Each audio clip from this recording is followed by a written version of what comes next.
Thanks for joining us.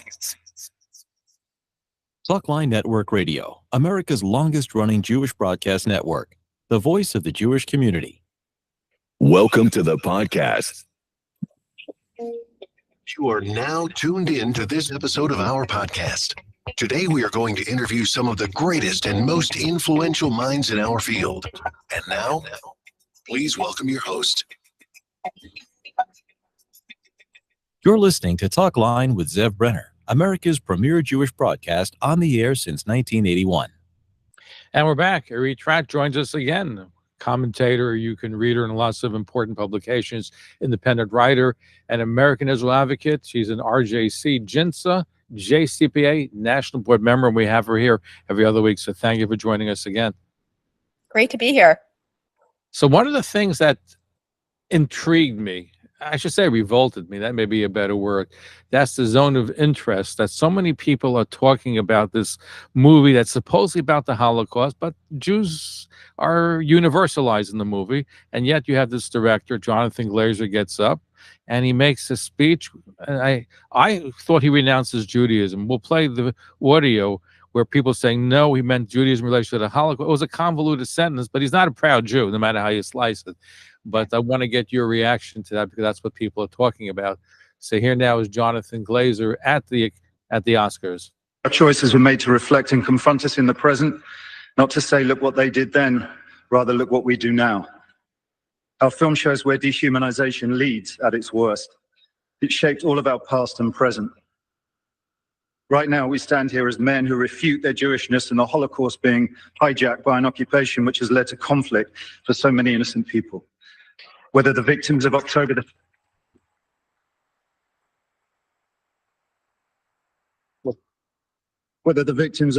7th in Israel or the ongoing attack on Gaza, all are victims of this dehumanization. How do we resist?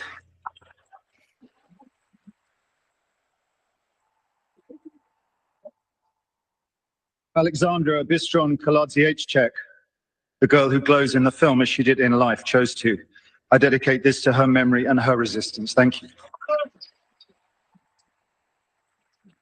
You know, when you read about it, it's different when you hear the clapping, the enthusiastic clapping and shouting, hooray.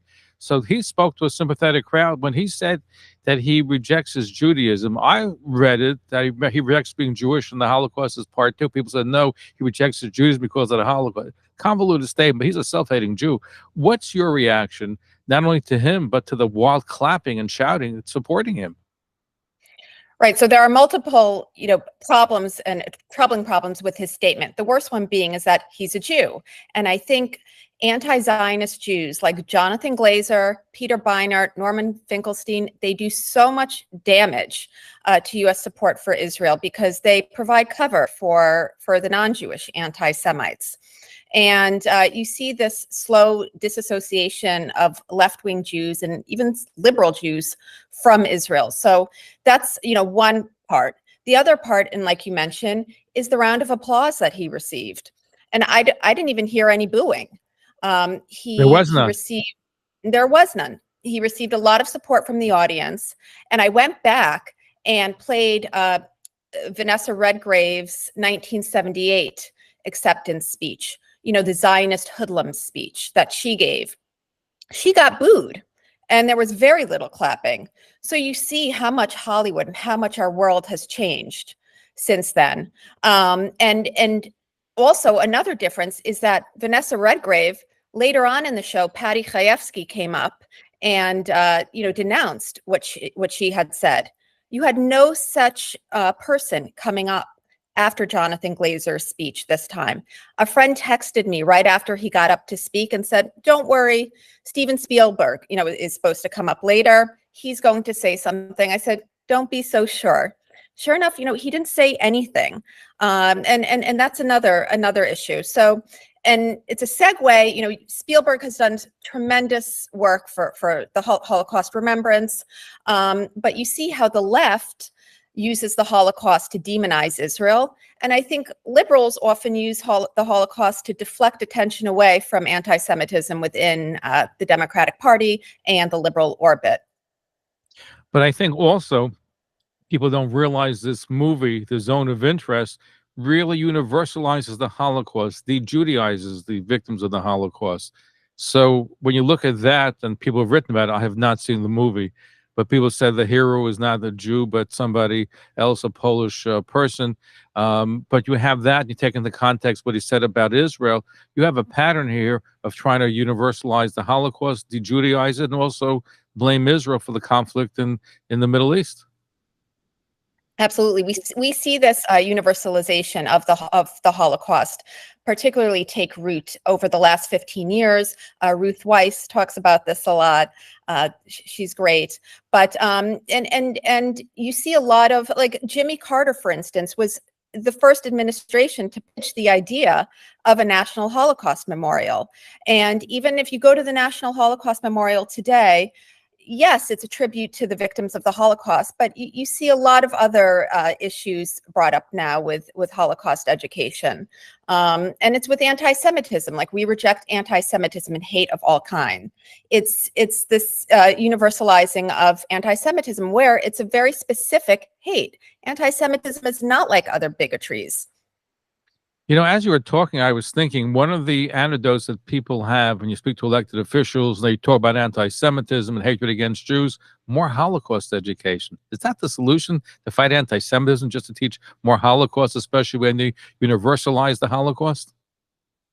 No, I don't think it's the solution. Look, I think we need it, and we need Holocaust education, but it also has to be done in a very sensitive way. And sometimes it can backfire. And we see this again with the museum. I believe Elie Wiesel even took his name off the board after he felt like it was being universalized to a degree that he wasn't comfortable with. And you know, Democrats often do this because, again, it takes attention away from the anti-Semitism within their own party. They're much more comfortable seeing Jews through the lens of victimhood, rather than, you know, strong Jews in Israel or IDF or Jews with guns. I think it makes a lot of liberals uncomfortable. You know, I want to focus on President Joe Biden and Kamala Harris just for a few moments we have left remaining. It seems to me that the president is pivoting regarding Israel. Don't take over the final, stronghold of Hamas. You know, it's we're going to also build a pier for humanitarian aid when it's really Hamas who's stealing a lot of humanitarian aid, which will take 30 or 60 days to build. I want to get your opinion about that, because right now, the fact is that Prime Minister Bibi Netanyahu said, no, we're not going to listen. We're going to do what's good for Israel. And I didn't see any major offensive came March 10th. And the beginning of Ramadan was supposed to be the last stand against Hamas. Right. I think the Israelis are united behind Prime Minister Netanyahu. I think he's going to get the job done. He said the other day, you can't just do something 2/3 of the way or a quarter of the way. He's got to go, they've got to go into Rafah. But every week there seems to be something new with the Biden administration slamming Israel, whether it's Kamala Harris saying you can't conflate the Israeli people with its government, or Biden saying Netanyahu's hurting Israel more than he's helping Israel. In the State of the Union, he spent 90 seconds on Israel having a right to defend itself, but he was almost so subdued. And then as he started talking about Palestinian suffering, his voice rose and he spoke with such conviction. And he spent several minutes on this issue of getting humanitarian aid to the Palestinian people.